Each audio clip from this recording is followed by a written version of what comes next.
കോട്ടയത്തെ LDF സ്ഥാനാർത്ഥി Thomas ചാഴിക്കാടന് zero band അക്കൗണ്ടാണ്. പക്ഷേ വികസന കാര്യത്തിൽ അദ്ദേഹം ഒന്നാമനുമാണ്. ഇതിന് രണ്ടിന് പിന്നിലും ഭാര്യ ആൻ തോമസിന്റെ ആസൂത്രണമായിരുന്നു കാരണം. MP ഫണ്ട് വിനിയോഗത്തിൽ തോമസ് ചാഴികാടനാണ് ഒന്നാമൻ. ഏറ്റവും ഒടുവിൽ കിട്ടിയ 17 കോടിയും ചെലവഴിച്ചതോടെ അക്കൗണ്ട് ഇപ്പോൾ ശൂന്യമാണ്. അനുവദിക്കപ്പെടുന്ന ഫണ്ട് ചെലവഴിക്കുന്ന കാര്യത്തിൽ കൃത്യമായ ആസൂത്രണമുണ്ടായിരുന്നു ചാഴികാടന്. അതിന് പിന്നിൽ പ്രവർത്തിച്ച ചാലകശക്തി ആരാണെന്ന് ചാഴികാടൻ തന്നെ പറയും. എൻ്റെ ഭാര്യ ഞാൻ നേരത്തെ സൂചിപ്പിച്ചതുപോലെ ഒരു സ്റ്റേറ്റ് ലെവൽ ഓഫീസറായിട്ട് റിട്ടയർ ചെയ്ത ആളാണ്. റിട്ടയർ ചെയ്തതിന് ശേഷം എൻ്റെ ഓഫീസിലെ പ്രവർത്തനങ്ങൾക്ക് മറ്റ് ആളുകളുണ്ട്, PAമാരുണ്ട്.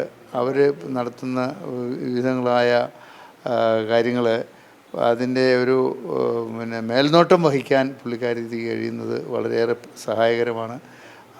ഓഫീസിൻ്റെ മൊത്തത്തിലുള്ളൊരു നിയന്ത്രണം പുള്ളിക്കാരത്തിയുടെ നേതൃത്വത്തിലാണ്. എൻ്റെ വൈഫിൻ്റെ ഒരു അതിന് അവർക്ക് ഒരു ഓഫീസർ എന്ന നിലയിൽ പ്രവർത്തിച്ചതിൻ്റെ ഒരു പരിചയം വളരെയേറെ സഹായകരമാകുന്നുണ്ട്. അതിൻ്റെ ഗുണം എൻ്റെ പ്രവർത്തനങ്ങളിലും കിട്ടുന്നുണ്ട്.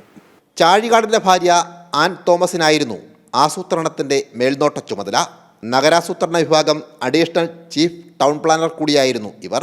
32 വർഷത്തെ സേവനത്തിന് ശേഷം 2014 ഔദ്യോഗിക ജീവിതത്തിൽ നിന്നും വിരമിച്ചത്.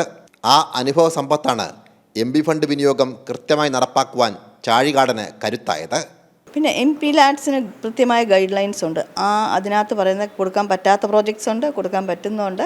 അപ്പോൾ ഇവിടെ എല്ലാവരും കൊണ്ടുവരുമ്പോൾ നമ്മൾ നോക്കി അത് കൊടുക്കാൻ പറ്റുന്നതാണോ ഇല്ലയോ എന്ന് പറയാം. പിന്നെ നമ്മൾ പ്ലാനിങ് ഓഫീസിൽ അയച്ചു കൊടുക്കും. ഈ കൊണ്ടുവരുന്ന ആൾക്കാർക്കൊക്കെ നമ്മൾ മാത്രം പറയുന്നതിൽ വിശ്വാസമാകത്തില്ല. അപ്പം പ്ലാനിങ് ഓഫീസിൽ അയച്ചു കൊടുത്ത് അവർ പറയും കൊടുക്കാൻ പറ്റുന്നതാണെങ്കിലേ കൊടുക്കാൻ പറ്റുള്ളൂ, ഇല്ലാത്തതാണെങ്കിൽ നമുക്ക് കൊടുക്കാൻ പ്ലാനിങ് ഓഫീസ് കൃത്യമായി അത് നോക്കും.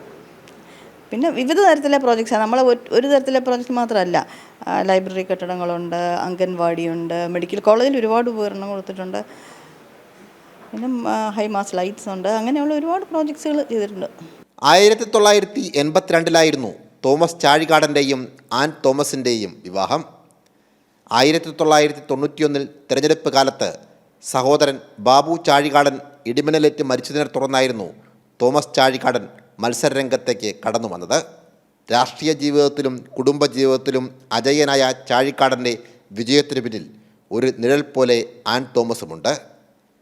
സാംജിത്ത് അർപ്പുക്കരയ്ക്കൊപ്പം സനോജ് സുരേന്ദ്രൻ, കൈരളി ന്യൂസ്, കോട്ടയം.